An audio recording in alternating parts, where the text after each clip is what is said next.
How we doing? Welcome back to another Q&A video where in this episode I'm extremely tired, but we're gonna keep going nonetheless. Roll the intro. Ready, set, go! Shout out to my friends at Gear Focus for this new shirt. Thank you. Do you remember how many subscribers you had at the beginning of the year before you dedicated to doing filmmaking and gear videos? I'm trying to think. I feel like it might have been just over 10,000. January 1st of 2020, I dedicated my channel to just doing filmmaking content just to see where it would go. And it definitely has grown my channel. It hasn't exploded or anything. I feel like the YouTube algorithm hates me a little bit because there's been times where I've switched up my content to try different things in the beginning. And I don't know if that's what screwed me up, but there's times where my videos do really well and there's times where they don't. But either way, I love doing it, so I'm gonna keep it rolling. So do you really love the X-T4? I mean, yeah, I've been using it since it came out and I haven't sold it. I love the image, I love the color. I don't know if there's another camera that can do photo and video as well for that price range. Quick question, where was the sweet spot for video autofocus with the Fringer Sigma 18-35 combo? Let me check really quick. I have my tracking sensitivity at +2 and my AF speed at +3. It still hunts once in a while, but it's pretty good for the 18-35. So maybe try that out and see if you can find anything better. Sorry for misspelling your name. I was just joking with you, man. It doesn't bother me. Dude, your channel is kicking ass. Thanks for answering the question. If you could get one lens from Fuji, what would it be? This is my girlfriend's Fuji X-T3. I'll try to get it in the light appropriately. She has the 23mm 1.4, but it depends on what you're doing. If you're doing photography, I'd probably roll with something like this 23 1.4, but for video, I don't know. I just really like the Sigma 18-35. I don't know. I know it's weird because it's not an X-mount lens, but I just feel like it's perfect. Sorry. Hashtag APS-C gang for life. Hell yeah, brother. Dog, what foam panels are those on the wall? These bad boys back here? These boys? These beautiful boys? I actually made these myself. I'm not a master craftsman by any means, but I found a link from a guy who built his own for really cheap. These were so cheap. I feel like they were under 30, maybe even under $20 each, and I have 4 of them in my room. Maybe I should make a video about this. I just stuttered so hard. That was terrible. I made a video about turning my bedroom into a YouTube studio, and I show a little bit of my process there, but it's actually fairly simple if a dummy like me can do it, so maybe I should make a video about that, because at some point I need to make more of them. Is Fuji's standard profile usable for video? Asking because Fuji X-T200 only has the basic profiles but has 4K and HD 120. Maybe just try reducing the contrast and saturation down all the way, maybe even the sharpness, so that you can have a little bit more dynamic range. You'll definitely have less dynamic range than shooting in F-Log, but I mean, it's usable. You can still make stuff with it. Still debating an X-T4 with the dodgy autofocus for stuff like this and vlogging.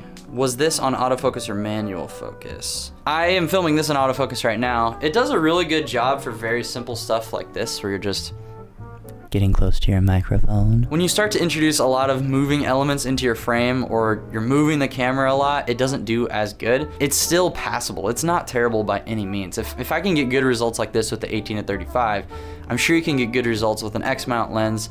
You just need to test each lens for the settings. Okay, just farted so hard. How do you find people in your area to work with? Networking tips in general would be great. Oh my gosh, that could be like a documentary. That's, if you make good work and share it, you have a good chance of meeting people through that. I've met a lot of people just through posting crap on the internet. Be a nice person and don't try to intentionally meet people just to get things or jobs from them. Just be a good person to them, and then if you get something from it, cool. If not, cool. This is a huge topic, but I mean, maybe I could make something about this because I've been blessed with a really awesome network in my life, and yeah, that'd be a good idea for a video. I might look into making something about that. The Fringer adapter is the only one that anyone says is worth buying, but $350 is a bit much. Is there any more affordable ones that you know of? Thanks. There are more affordable ones. I've tried the Viltrox EF to FX2, I can't remember what it's called.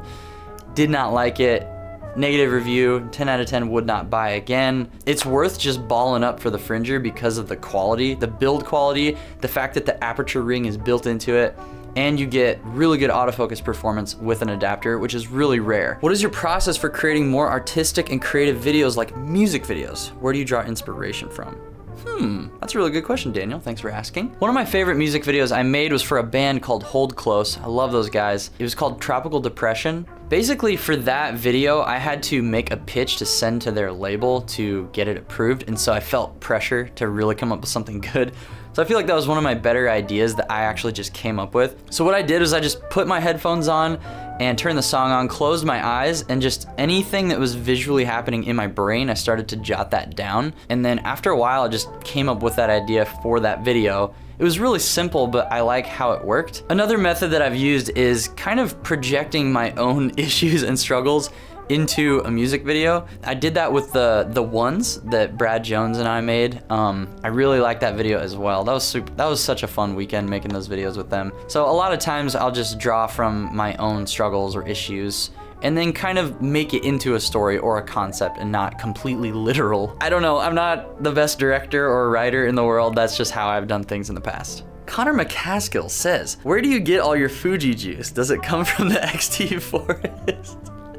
Connor, my boy, it does come from the XT Forest. I usually will climb up the biggest tree in the forest, and I'll have like a little pickaxe with me, and I'll just start chopping at the coconuts on the top until one falls down. Luckily, my roommate's down there, conks him on the head, splits it open. We have 2 bendy straws, and we sip that XT Forest Fuji juice. Yo, I want me some Fuji juice. I need to make Fuji juice merch, honestly, because we've had some good memes come out of the XT Forest and the Fuji juice. I'm like really proud of those 2 stupid memes. I need to make Fuji juice. There's so many merch ideas. I'm saving up money to buy merch so that I can sell merch, okay? Give me time. If you were to buy one Fuji lens for some vlog action, which would it be? God. My friend Nehemiah Peterson, he's a subscriber as well. I think he used the 10 to 24 millimeter? I'll put it on the screen. That one seems to be a great vlogging lens. I think it's an f4, which bums me out because I love that background tone, but I don't know, man. I've been on the hunt for the best vlogging lens for this camera for a while, and I think the best lens for this camera for vlogging is the Sony a7S III. Fuji GFX 100 enters chat. I copy tiny or very specific things from other YouTubers and then reinterpret those elements. For example, I was influenced by the Camera Conspiracy dude's self-deprecating humor, but very specifically the timing required to make a joke funny on video. You got any specific element or elements that you have reinterpreted that were important to your development as a videographer? All of my creativity is a sham. I've been wanting to talk about a struggle that I've had, and I didn't know how to talk about it really until you asked this question. Being a video creator where we're paid to create other people's visions, we get good at creating different types of things. That becomes our job. How do I talk about this? The most obvious example is Casey Neistat, where he basically was the godfather of vlogging. And so many people, including myself, have tried to copy him and learn from him. But I do think it's okay in the beginning when you're just starting out to look up to people and try to replicate what they do and mimic them in a way. At the end of the day, you cannot copy somebody's personality. You can try, and it's usually pretty obvious, but if you put your own personality into what you're making, even if it's like the same style, it's gonna be unique because it's you. It's really good to be in tune with yourself, which I'm working on now with therapy and all that stuff. And then you can know who you are really and put that into your art, and it will help you make more unique stuff to who you are. And that's such like a hard thing. Sometimes I get nervous to talk about who the people are that influence me as a creator because I don't want people to think, oh, he's copying those people. But I'm just gonna talk to you guys about it because I think when we share what our secrets are, it forces us to think outside the box and take a step toward creativity. Casey Neistat was my first influence on YouTube. I don't even remember how I discovered him, but I did, and I was like, holy crap, I'm just getting into video. I could try to make vlogs like this to get better at video. And so that's what I did originally, starting vlogging. I just wanted to use it as a way to document my life, but also get better at color grading and editing and sound design, all that stuff. If you go back and look at my first vlogs, dude, they look like ass cheeks, bro.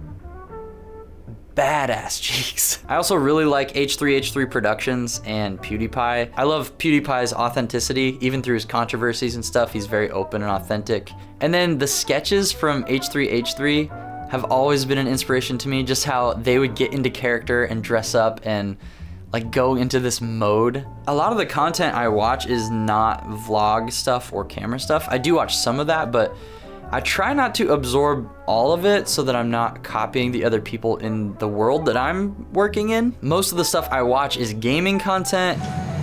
All right, guys, are you finally ready to do some sweet sniping? And comedy content. So people like Gus Johnson, Eddie Burback, Unis Honest. I love talking about YouTubers and YouTube because it's just my favorite thing. I love it so much. I don't know. I think you just have to be yourself, and there's gonna be haters. There's gonna be people who think you're stupid or not funny. When the dislikes come in, just know that your content is being seen by people that are new. So even if they disliked it, YouTube showed your stuff to somebody new, and that's something to be thankful for. That's something I've had to learn, and I'm still learning. My family's coming to visit this week. They're here when you're watching this, and I'm gonna probably make a cool family video, a fun family vid.